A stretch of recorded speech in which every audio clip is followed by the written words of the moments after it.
حضرت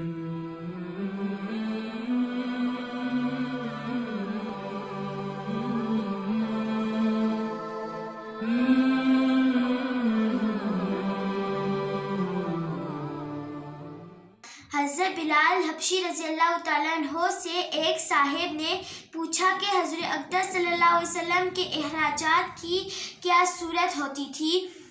حضرت بلال حبشی رضی اللہ تعالیٰ عنہ نے فرمایا کہ حضور اقدس صلی اللہ علیہ وسلم کے پاس کچھ جمع تو رہتا ہی نہیں تھا، یہ خدمت میرے سپرد تھی، جس کی صورت یہ تھی کہ کوئی مسلمان بھوکا آتا تو حضور اقدس صلی اللہ علیہ وسلم مجھے ارشاد فرما دیتے، میں کہیں سے قرض لے کر اس کو کھانا کھلا دیتا۔ کوئی ننگا آتا تو مجھے ارشاد فرما دیتے، میں کسی سے قرض لے کر اس کو کپڑے پہنا دیتا۔ یہ صورت ہوتی رہتی تھی۔ ایک مرتبہ ایک مشرک مجھے ملا، اس نے مجھ سے کہا کہ مجھے وسعت حاصل ہے تو کسی سے قرض نہ لیا کر، جب ضرورت ہوا کرے مجھ ہی سے قرض لے لیا کر۔ میں نے کہا اس سے بہتر کیا ہوگا؟ اس سے قرض لینا شروع کر دیا۔ جب ارشاد عالی ہوتا اس سے قرض لے آیا کرتا اور ارشاد کی تعمیر کر دیتا۔ ایک مرتبہ وضو کر کے اذان کہنے کے لیے کھڑا ہوا تو مشرک ایک جماعت کے ساتھ آیا اور کہنے لگا حبشی۔ میں ادھر متوجہ ہوا تو ایک دم بے تحاشا گالیاں دینے لگا اور برا بھلا جو منہ میں آتا وہ کہنے لگا۔ مہینے ختم ہونے میں کتنے دن رہتے ہیں؟ میں نے کہا قریب ختم ہونے والا ہے۔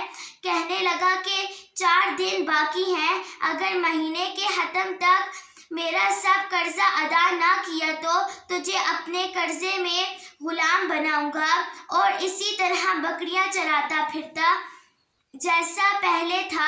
یہ کہہ کر چلا گیا۔ مجھ پر دن بھر جو گزرنا چاہیے تھا وہی گزرا۔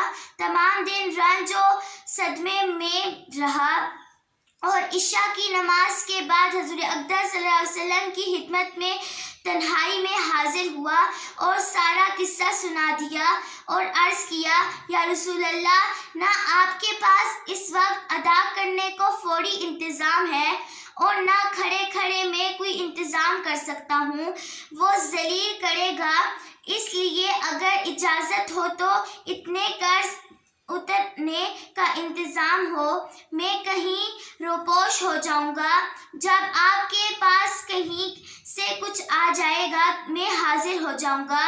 یہ عرض کر کے میں کھڑا ہو گیا، تلوار لی، ڈھال لی، جوتے پہنے، یہی سامان سفر تھا اور صبح ہونے کا انتظار کرتا رہا کہ صبح کے قریب کہیں چلا جاؤں گا۔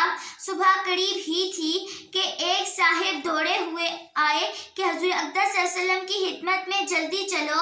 میں حاضر خدمت ہوا تو دیکھا کہ 4 اونٹنیاں جن پر سامان لادا ہوا تھا بیٹھی تھی۔ حضور اقدس صلی اللہ علیہ وسلم نے فرمایا، خوشی کی بات سناؤں کہ اللہ تعالیٰ نے تیرے قرضے کی بے باکی کا انتظام فرما دیا، یہ اونٹنیاں بھی تیرے حوالے اور ان کا سب سامان بھی تیرے حوالے۔ نذرانہ مجھے بھیجا ہے، میں نے اللہ کا شکر ادا کیا اور خوشی خوشی ان کو لے کر گیا اور سارا قرضہ ادا کر کے واپس آیا۔ حضور اقدس صلی اللہ علیہ وسلم نے اتنے مسجد میں حاضر ہوئے تھے۔ میں نے واپس آ کر عرض کیا کہ حضور اقدس صلی اللہ علیہ وسلم کا شکر ہے، حق اللہ نے سارے قرضے سے آپ کو سبق دوش کر دیا اور اب کوئی چیز بھی قرضے کی باقی نہیں رہی۔ حضور اقدس صلی اللہ علیہ وسلم نے دریافت فرمایا کہ سامان میں سے ابھی بھی کوئی چیزیں باقی ہیں؟ میں نے عرض کیا کہ جی ہاں، کچھ باقی ہیں۔ حضور اقدس صلی اللہ علیہ وسلم نے تقسیم کرنے کا وعدہ دیا تاکہ مجھے راحت ہو جائے۔ میں گھر میں بھی اس وقت تک نہیں جانے کا جب تک یہ تقسیم نہ ہو جائے۔ تمام دن گزر جانے کے بعد عشاء کی نماز سے فراغت پر حضور اقدس صلی اللہ علیہ وسلم نے دریافت فرمایا کہ وہ بچھا ہوا مال تقسیم ہو گیا یا نہیں. میں نے عرض کیا کہ کچھ موجود ہے، ضرورت مند آئے ہی نہیں. تو حضور اقدس صلی اللہ علیہ وسلم نے مسجد ہی میں آرام فرمایا. دوسرے دن عشاء کے بعد پھر حضور اقدس صلی اللہ علیہ وسلم نے کہو جی کچھ ہے. میں نے عرض کیا کہ اللہ تعالیٰ نے آپ کو راحت عطا فرمائی کہ وہ سب نمٹ گیا. حضور اقدس صلی اللہ علیہ وسلم نے اللہ تعالیٰ کی حمد و ثنا فرمائی. حضور اقدس صلی اللہ علیہ وسلم کو یہ ڈر ہوا کہ خدا نخواستہ موت آ جائے اور کچھ حصہ مال کا آپ صلی اللہ علیہ وسلم کی ملک میں رہے. اس کے بعد گھروں میں تشریف لے گئے اور بیویوں سے ملے. جو پڑھا سنا اللہ تعالیٰ اس پر عمل کرنے کی توفیق عطا فرمائے. آمین.